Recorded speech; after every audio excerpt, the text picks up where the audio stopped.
Hey guys, it's Tim, and this is Wrestling Unlimited, as it's Friday, and that means tonight was Friday Night Smackdown. Now, as far as tonight's Friday Night Smackdown does go, I thought tonight was a good, easy show to watch. Wouldn't call it one of the better Smackdowns, because I thought there was a couple times where I'm kind of just like, meh, during the show. But super easy to watch, flowed really well, excuse me, and really did build up to a couple of things tomorrow. Well, if I'm thinking about it. Let me see the card for Survivor Series really fast. I have it written down right here. So it built up what it could for SmackDown as far as LA Knight, Shinsuke Nakamura, and the two War Games matches. I'm trying to think. I'm like, they could have done more for Survivor Series. And then I'm thinking and I'm going, oh yeah, there's only one actual SmackDown match and then the other two are War Games. So they did what they did for that. I will say that CM Punk, Roman Reigns, Paul Heyman segment really has my mind going on. Holy shit. Is Punk and Heyman playing that rope-a-dope with Roman? When Heyman looked at him, I'm going to go into depths on this later. When Heyman looks at Roman and says, when Roman says, what's the favor? We don't have to worry about that right now. Let's get past tomorrow, and then we'll have all the time in the world. And the way he's looking at Roman saying that, and the way he says it, I'm just like, is this guy about to align himself back with his best friend CM Punk and say, screw you, my tribal chief? You left me. You let them put me through a goddamn table. Punk is here for me, to avenge me. You're here for you and your ego. That's just how I'm taking it. That's how I'm fantasy booking it. Because, buddy, this might be huge. We don't know the lineup as far as what match is going when. I assume men's War Games closes the show. I assume it's the main event. And I think it's the main event so that Heyman and Punk can turn on Roman. I don't know for sure. I'm not saying, I don't think they're going to align with Solo. No. But I think tomorrow might have a hell of a close to Survivor Series. And that's just me fantasy booking and thinking. Not knowing anything, not having any inside knowledge or whatnot. So we'll see how it all does go. But with that, I want to say thank you for joining us here. Twitch.tv/PWU Unlimited, YouTube.com/Pro Wrestling Unlimited, and podcast services all around the globe like Stitcher, Spotify, Google Pod, Apple Pod, Anchor, iHeartRadio, and so much more. Remember, if you are watching live on Twitch, you can help us out a couple of different ways. You can either help us out by hitting that donate button down below or by donating Twitch bits in the live chat. It's the best way if you're watching on Twitch, to get your comment, question, or concern read live on the air. Also, remember, if you're watching on Twitch, you could subscribe to the channel one of two different ways, either with a tiered subscription or with Amazon Prime. Because remember, if you have Amazon Prime, then you have Prime Gaming. Prime Gaming gives you a lot of cool things like free games, free stuff for games, and you always get one free subscription to any Twitch channel you want to subscribe to throughout the month. And I'd greatly appreciate it if you did right here for Wrestling Unlimited. Also, remember, you can help us out over on YouTube. Hit that subscribe button. That way you know when we post new videos. That way you know when we go live. And that way you know when we post to the community tab. Also, remember, if you want to support the channel in another way, you can hit the join button and become a channel member. You can do so even if it's just at the $1 tier. We greatly appreciate that. Whether that is here on YouTube as a member or patreon.com/PW Unlimited. And remember, if you're watching on YouTube and you want to get your comment, question, or concern read live on the air, you can do so by donating a super chat or a super sticker in the live chat. Also, head over to the Epic Game Store. Head over to the Epic Game Store and buy something. Whether you're buying a new game, whether you're buying an old game, whether you're claiming a free game or getting bucks for Rocket League, Fortnite, or Fall Guys, use this code right here, PW Unlimited at checkout, and you will be supporting us at no extra cost. They do have their Black Friday, Cyber Monday sale going on right now. Maybe you're getting into that new Lego Horizon Adventures, Stalker 2, or you're getting the Juice World skin in Fortnite. Hey, remember, new season on Sunday. It's Hunters. It's a anime Japanese style season. This looks badass. We're getting two different versions of Baymax. Regular Red Baymax and Red Samurai Baymax. Godzilla's coming, and so much more. So you might want to head over to the Epic Games Store, get you some V-Bucks. Maybe you do it through Fortnite on your PlayStation, your Xbox, and your Nintendo Switch, or your tablet, phone, wherever you can play Fortnite. Go to the shop. Bottom's going to say, got a creator code? You do. It's PWU NLIMITED. Let's pop that back up one more time. It is PWU NLIMITED. Get that new season of Fortnite. Get that new battle pass. Maybe level up. Buy the extra 25 levels as well. And don't forget to use our code PW Unlimited at checkout. We're also brought to you by Aura Frames, but we'll talk about them a little bit later.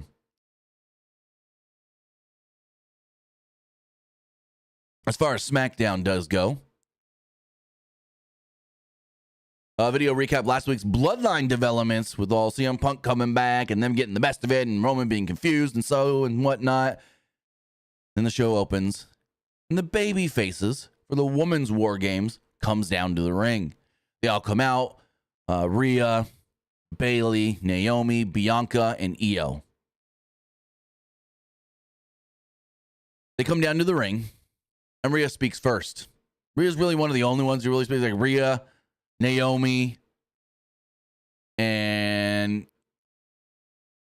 Bayley kind of says, Rhea's the main speaker. The others kind of say like a line or two. Rhea said, hey, not a lot of friendship here. We don't really all get along. But we got to work together because we all got people on that other team that we want to fight and get the best of. She starts naming off everybody in that match. She's like, there's Liv Morgan and Raquel Rodriguez and Nia Jax and Tiffany Stratton and Candice LeRae. She's looking right at Naomi. And Ripley said that nobody will be able to stop her team from brutalizing their opponents. Ripley listed all the opponents like I stated, and then Naomi would chime in. Naomi said that Nia Jax and her lapdogs will get what they deserve. Belair took her turn and kind of just said a couple of things. And just basically was like, our opponents are going to get it. Ripley said that Liv Morgan will wish she never met Ripley. Io Sky said that they would destroy them and then Morgan's music would hit. The heels would come out for War Games. Morgan said that it's funny how confident these baby faces are. Jax mentioned how Bayley and Sky tortured Bianca for years, and Sky turned her back on Bayley just earlier this year. Jax said that they're going to implode before they even make it to the ring tomorrow night. Naomi then told Nia Jax to shut up. Bayley noted how Jax is manipulating Tiffany Stratton, and Jax might not have any friends coming out of War Games.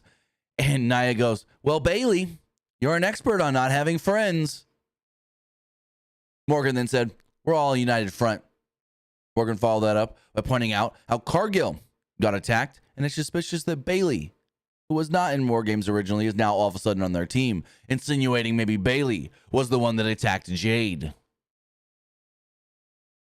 Ripley said Morgan will soon be able to hide behind a mask, and that Rhea is going to slam her face so hard into the steel cage that Dom is never going to want to look at her again.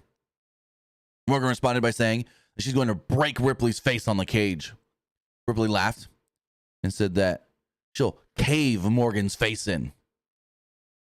The heels then teased rushing the ring and then thought the better of him. It was like, oh, we'll wait. We'll wait.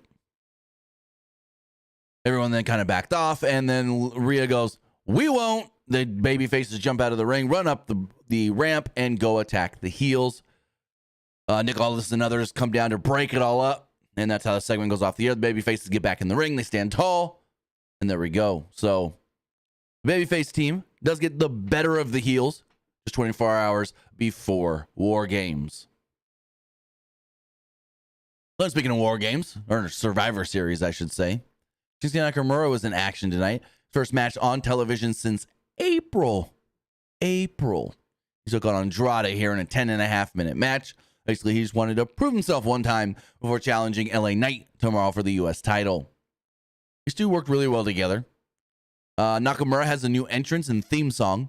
Kind of the same theme song, but it's like a remix a little bit. I thought it sounded really cool. He also has a slower, more methodical entrance where he just saunters down to the ring a little bit. Not Undertaker slow, but kind of slow. Then he gets in the ring, and instead of running over to the ropes and doing that back break thing or whatever, he stands in the middle of the ring, and then he goes, oh, whoa, and then was the hand down or whatever kind of deal. Kind of cool.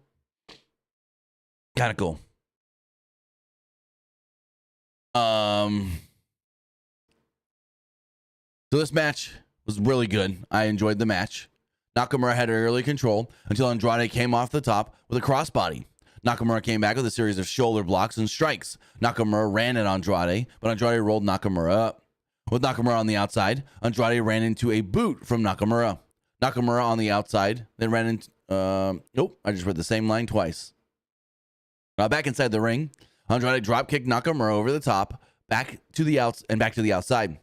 Andrade then went to the top and hit a moonsault onto Nakamura on the outside. The show then went to a commercial break. When we come back from the break, Nakamura had control briefly, but Andrade fought back, complete with a dragon screw leg whip. Andrade ran at Nakamura, but Nakamura countered, and the two ended up on the second rope. Andrade then elbowed Nakamura to the mat. Andrade went to the top and hit his second try of the moonsault and got it for a near fall.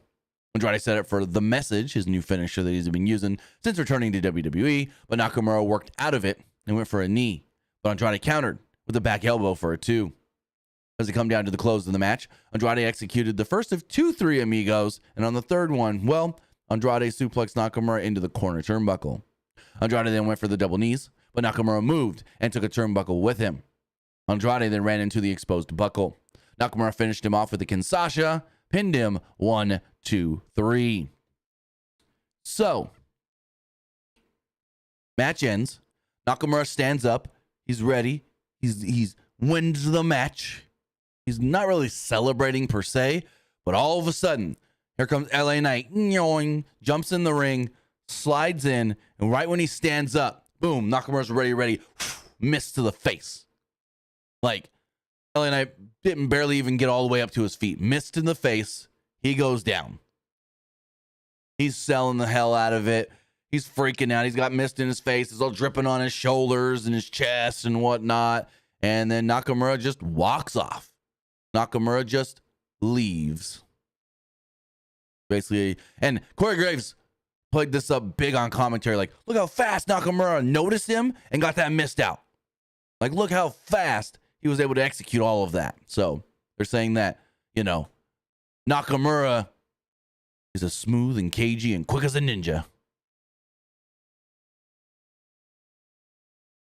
Solo Sikoa's bloodline was backstage. Nick Aldis walked up and he's like, hey, you guys are fighting for an advantage in War Games.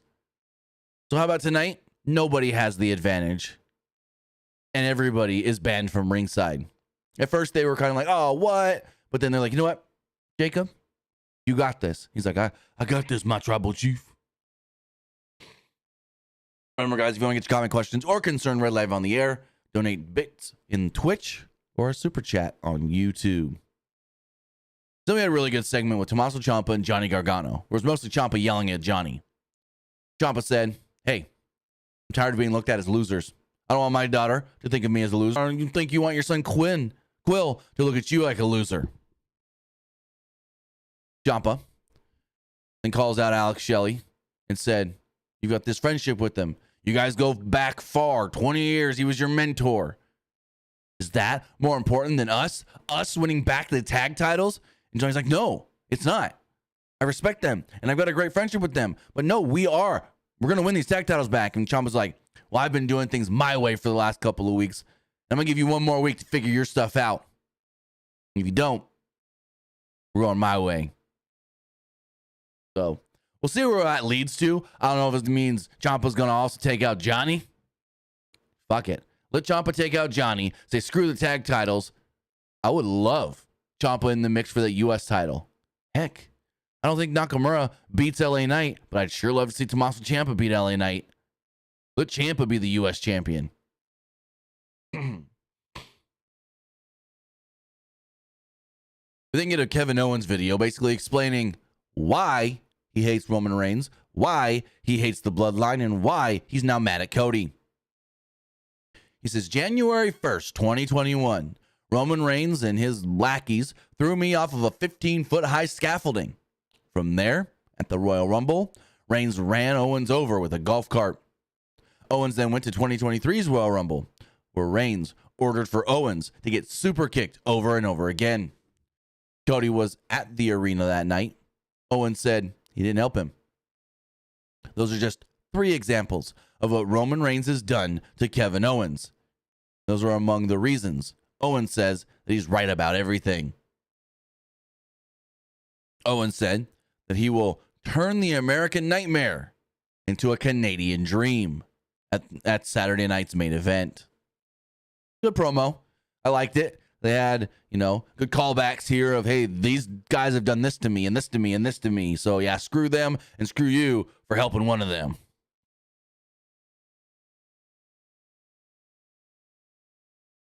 Speaking of Cody, Cody had an 11-minute match with Carmelo Hayes that was just all right. I'm going to say it right now. I think this match went way too long, for sure. And there was nothing special about the match at all. I felt like there was nothing special about this match. It was just a match. It was a normal, by-the-numbers television match. And I'm going to say it. I thought Carmelo Hayes was going to thrive on the main roster. I thought he was going to stand out. He's just another guy. I don't know if it's the booking or him, but he just comes off as another guy. Just a guy on the roster. He was a big fish in a small pond in NXT. Now he's a minnow. A little guppy in the ocean on the main roster. Just gonna say it. Just gotta say it. Melo made his entrance, microphone in hand after Cody came down. Halfway down the aisle, Melo said, Kevin Owens is right. Cody did turn his back on Owens. Melo said, quote, who needs enemies when you got friends like Cody Rhodes? This must have been thrown in solely to explain to the live crowd why the match was booked in the first place. The two traded strikes and reversals to start things off. Melo then slapped Cody and worked a side headlock. Cody clotheslined Melo over the top rope and hit a suicide dive to the outside. Back inside the ring, Cody stepped into the ring and Melo kicked Cody's knee. Cody came right back with a disaster kick, and the show went to a commercial break. When the show returned, Cody cut Melo off as Melo went to the top. Cody lifted Melo and held him for a while before suplexing Melo from the second rope. Melo came back and landed a tilt-a-whirl face buster before attempting to lift Cody. But Cody countered with a running power slam. Cody then worked a figure 4, and Melo got to the ropes to break the hold. The two then got to their feet and started trading blows towards the end of the match. Cody went to the second rope, but Melo cut Cody off and kicked Cody in the neck. Melo suplexed Cody. That was good enough for a 2. Melo went to the top rope, but Cody ducked a splash attempt. After a few failed attempts at the move, Cody landed a Cody cutter, crossroads, and pinned Melo to pick up the victory. So there we go. Bada bing, bada boom. Cody wins in a match that wasn't a bad match, but it wasn't a great match. It was good. It was okay to good, I will say. Okay to good. Esports Gaming Rules with a bit donation. He says, The Rock showing up at Survivor Series War Games 2024 because it is the first WWE pay-per-view PLE in Vancouver, British Columbia, Canada since Rock Bottom in 1998. That's not a reason for him to show up. I think there is a slight chance Rock shows up. I would say more than not Rock doesn't show up, or more likely he doesn't show up. I think they should save Rock for the first Raw on Netflix. If he's going to come back, which I assume he does. But just because Rock Bottom was there in 1998 doesn't mean anything. It means nothing. And I know what you're going to say. Once Cody, or if Rock shows up, oh, I was right. I told you he's going to show up just because of the location. No. If he shows up, there's a reason. And it's not just because, the last time they did a pay-per-view there was Rock Bottom in 98. That means nothing. Means nothing. Is there a chance Rock shows up? I'll go 15%, 10 to 15% chance Rock shows up tomorrow. If they're doing Roman gets turned on by Heyman and Punk, Rock don't show up. Not needed, because it would overshadow the Punk Heyman turn on Roman, if that's the route they're going, which I think is more likely. So I don't think A, Rock shows up, and I don't think B, they need Rock tomorrow. They don't. The bad blood thing was so weird and awkward. He just showed up. He was like 1, 2, 3, whatever he did. So I don't think Rock is needed. Rock was used poorly when he showed up at Bad Blood because they used him for nothing. Literally, it was hey, he came out at the end of the show for about a minute and a half. People are going to write articles about it, and it's going to get clicks on social media. Boom. Interest. For something that was a nothing. And I think if he shows up again tomorrow, it's just going to be more of a nothing. Now, if he shows up on the first Raw on Netflix, different story. I think they do something specific with him on that show. Not just walk out, I'm a fake People's Championship. You too, and then go on his way. So, yeah, I don't think Rock shows up. So then we had this great CM Punk, Roman Reigns sit down with Paul Heyman. So Heyman and Reigns are sitting there, and Roman looks at Heyman and he's like, where is he? He's late. And Heyman's like, he'll be here. He'll be here. And Roman starts to get irritated.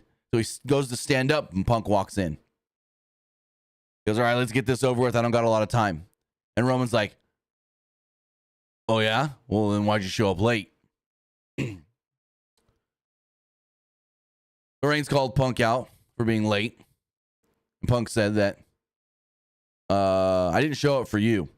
I showed up for Paul. Reigns said that Punk is not needed here. He doesn't want Punk's help. Punk said that he figured Roman would be that way and say that. And reiterated, I'm not here to help you. I'm here to get revenge on those guys for what they did to Paul. Roman said that he didn't like Punk's tone or attitude or him at all. Reigns says that he doesn't want to team with Punk at War Games. Heyman then said, if I can, my tribal chief. Solo Sikoa has had our number since the Friday after WrestleMania. And if Punk doesn't help us, if we are at a disadvantage, Solo will win. And he will take over. We will lose. He then looks at Punk, Paul that is. Says, you need this as well.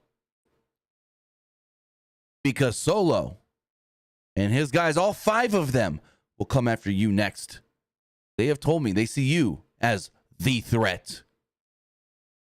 Heyman said, quote, divided, we fall to Solo. United, at best, we survive.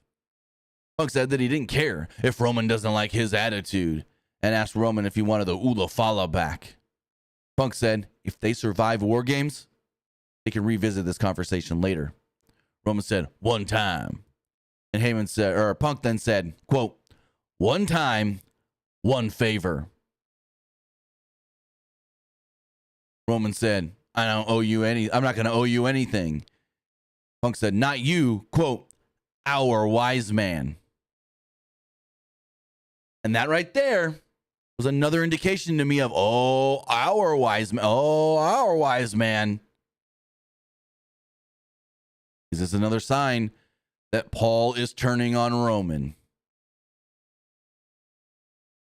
He said, Paul will owe me a favor.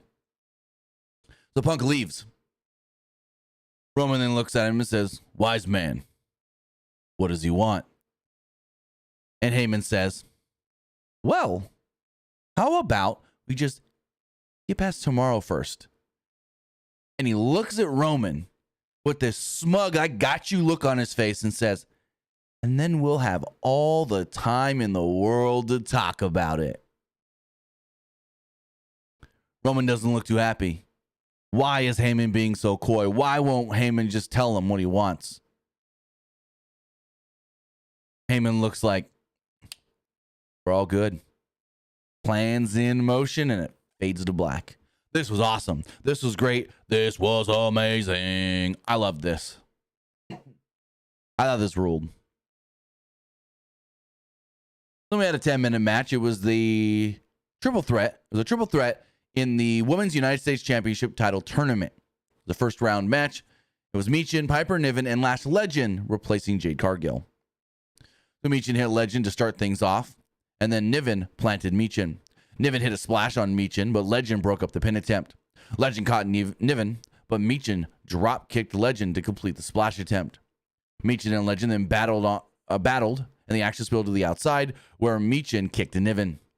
Michin then hit a moonsault on Niven and Legend on the outside, and then Michin rolled Niven back into the ring. Michin tried to get back into the ring, but Chelsea Green cut Michin off. B-Fab would then run out and fought off Chelsea. Piper Niven's like, Chelsea, what are you doing? Chelsea! And then finally she ran into a pump kick from Lash Legend in the ring. And we go to a commercial break.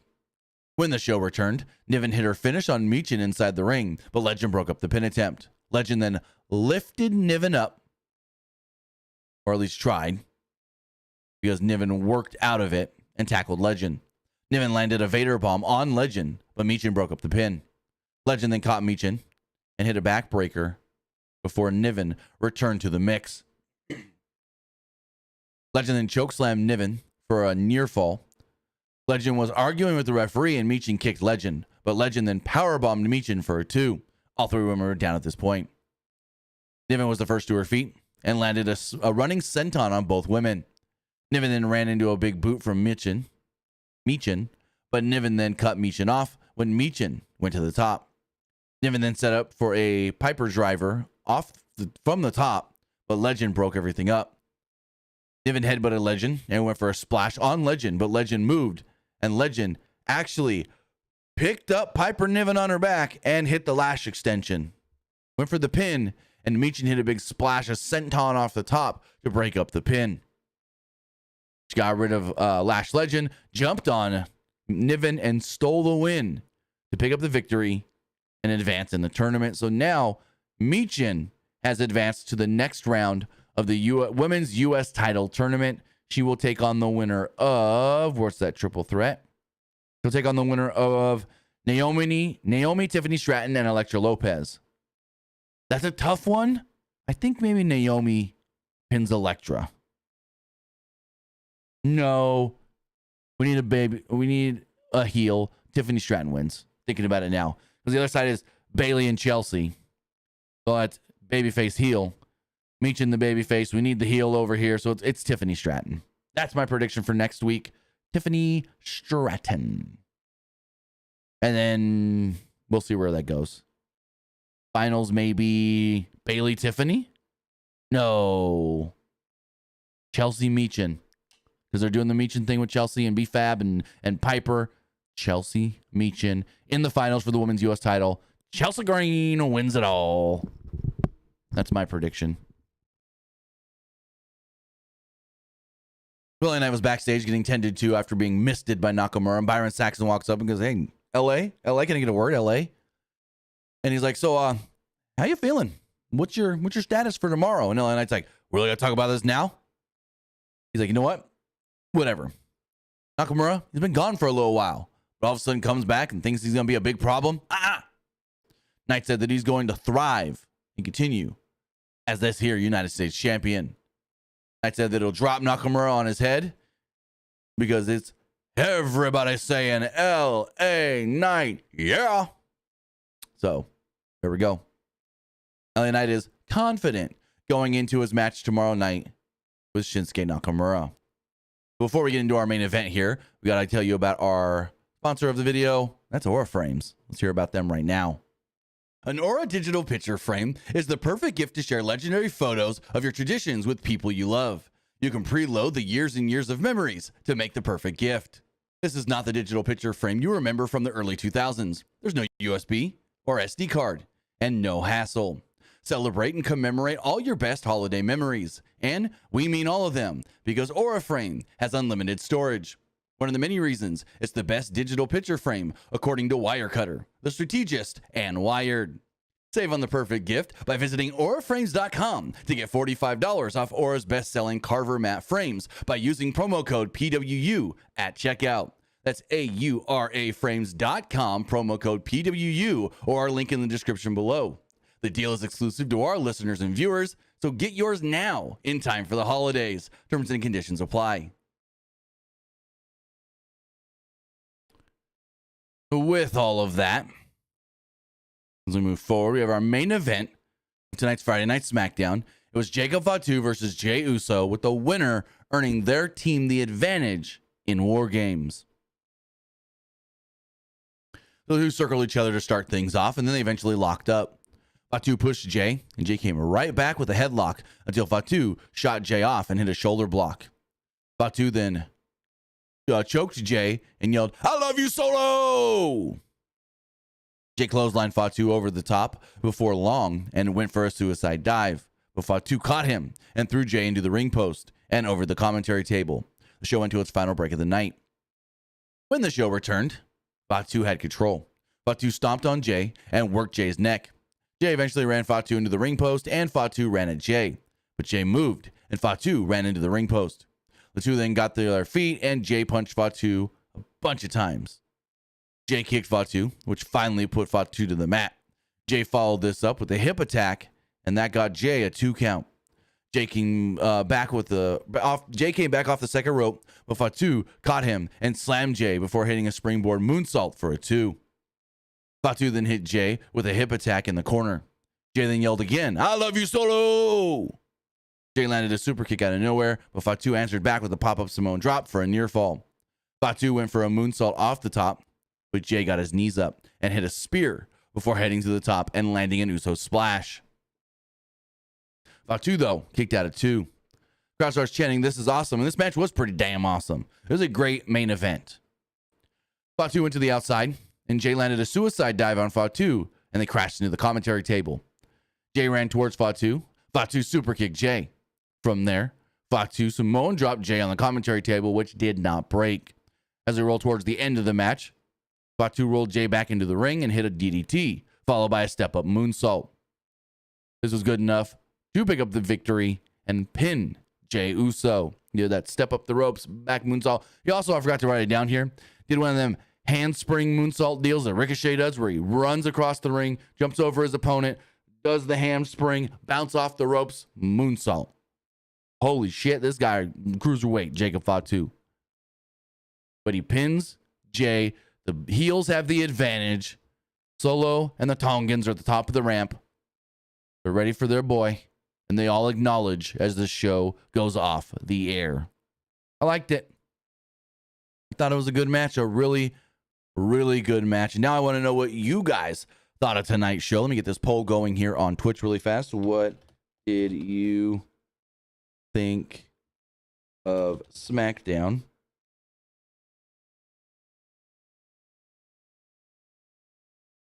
I liked it. It was all right. I didn't like it.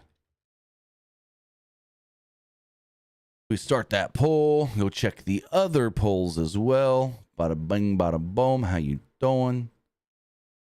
So as far as the threads poll does go, well, actually, we have the Facebook broadcast poll. Go to our broadcast group on Facebook, our channel. I liked it as winning. It was all right as in second place. Nobody disliked the show. As far as the threads poll does go, 67% liked the show. 33% thought it was just all right. Looking at the Twitter X poll, 91% liked the show, 91.7, and 8.3% thought it was just all right. Nobody disliked it. Looking over at the YouTube community poll, 84% liked the show, 13% thought it was just all right, and 3% didn't like it.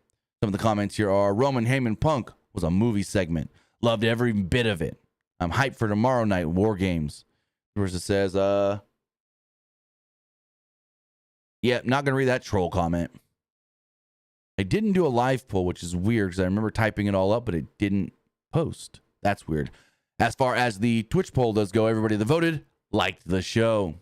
With that, guys, that is going to wrap everything up. I want to say thank you for joining us here. Twitch.tv/PWU Unlimited, YouTube.com/Pro Wrestling Unlimited, and podcast services all around the globe like Stitcher, Spotify, Google Pod, Apple Pod, Anchor, iHeartRadio, and so much more. Remember, we will be back live tomorrow night following Survivor Series War Games. We'll recap, run down, and give you all of our thoughts on that big show. So with that, guys, have a great rest of your night. Have a great weekend. We'll see you next time. Have a good one, guys.